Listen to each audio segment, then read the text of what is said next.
Welcome to a special edition of the Minnesota Vikings Chat podcast, pre-draft podcast. We're trying to cram in as many positions as possible before the draft on April 25. The Vikings have 11 picks this year, 2 in the first round, many holes to fill, among them defensive tackle, which is what we're going to be talking about today. And so the Vikings on depth, the depth chart for the Vikings defensive tackle is rather thin. We've got Kevin Williams, who is our best defensive tackle on the roster right now, but he's aging and is not what he was in his prime, clearly. And so he was recently renegotiated his contract to a one-year deal, so this is likely his last year on the Vikings roster. Behind him, at his position, we have Christian Ballard, who really hasn't impressed thus far as a Viking. And at nose tackle, there's Latroy Guion, who has been okay, I guess. Fred Evans, I think, has outplayed Guion. And then we got Chase Baker behind them, but all of them, as we said, are not as good as an aging Kevin Williams. So we need to get some young blood. So he hasn't fallen apart. I'm so tired of reading about Kevin Williams and how he's That's right. been a disaster, and everything you read like 3 times in the article says Kevin Williams has fallen off the table and he's a disaster. And not a disaster. He's very good. Exactly. It is a point of concern, and his contract is a concern. Yeah. But we do need to bolster the position, and we do need his eventual replacement. So that's what we're going to talk about here. We should mention the difference between the two types of defensive tackles that we're looking for. We need depth at both positions. So there's Kevin Williams' spot, which is the 3 technique. And when people talk about the 3 technique, what they're talking about is not necessarily a technique, but a position along the defensive line. And so odd numbers, when they're referring to numbers and techniques, odd numbers are offset from the opposing offensive lineman they're lining up against, and even numbers are when you're lining up head-to-head, helmet-to-helmet against the opposing offensive lineman. So for the 3 technique, what they're referring to is a defensive tackle who is offset to the outside shoulder of the guard. And so that's Kevin Williams' position. And for that position, you need explosiveness because it's designed to get the defensive tackle to penetrate the line of scrimmage, to disrupt running plays, and to attack the offense during passing plays as a pass rusher. The other defensive tackle is commonly called a nose tackle. So you've got the under tackle with Kevin Williams' position, and then the nose tackle with the other defensive tackle position. And that position typically is somebody you want, a big guy, 330-pound guy who eats up. Pat Williams, exactly. Perfect example of a defensive tackle. Eats up space, demands double teams because he's so big and powerful.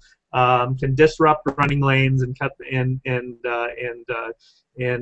account for the cutback runs too. So those are the 2 types of positions we're looking at. And this draft is apparently deep in defensive tackles, but we'll start out with the top 2, which we're not likely to get, but let's talk about them anyway. So first we've got Sharif. Actually, before you start, should mention the contract status of the 4 starters on our defensive line, that all 4 are unrestricted free agents at the end of the year, which is a very rare thing.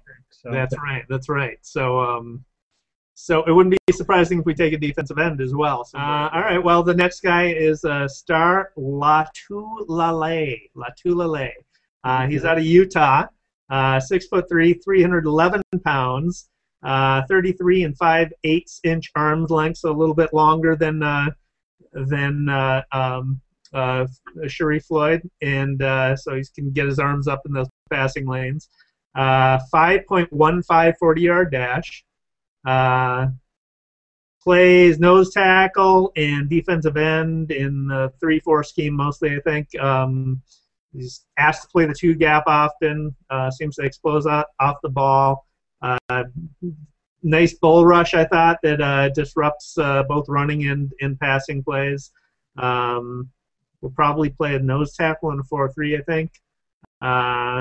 But he looks like he has skills for either position. So, what are your thoughts on Star? Seems very similar to Floyd to me. Not quite as fast, although I don't know. Just watching it, it looked like his closing speed seemed better to me when he was finishing people off. I didn't see it in video, but several places and sort of reading stuff, they talked about how well he did against screens, which is nice. And so for me, Pat Williams is the ultimate, and he was unbelievable against screens. So that's great. He did have a heart issue, which I go read if we draft him. It seems like it's fine. They checked it out. Seems good. Maybe that'll mean it falls a little bit, and that's the sort of thing where I could see us trading up to try and get somebody who falls to the middle of the first round. Again, I don't totally know why he would be a top pick, just looking at his stats, but I think it's hard to get a nose tackle. So he did have some academic problems that kept him out of BYU. Again, I don't know that matters too much. And it didn't look like he was super comfortable in the open field making tackles, at least in some of the bowl games and whatnot, or whatever higher level games that I saw him in.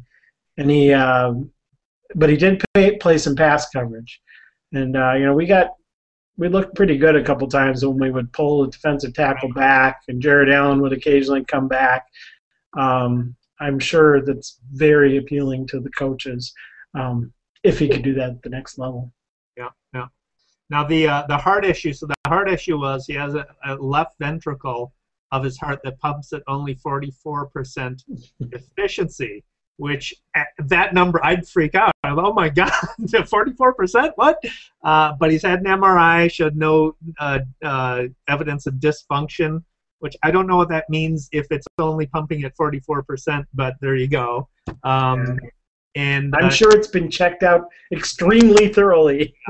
He apparently has the all clear for medical clearance to play and everything. So so there's that. But still, I mean, that's a wild card that you don't know how it's going to affect people, whether that's going to be a red flag for people to take them off their board or not. But it's possible he could fall. So exactly.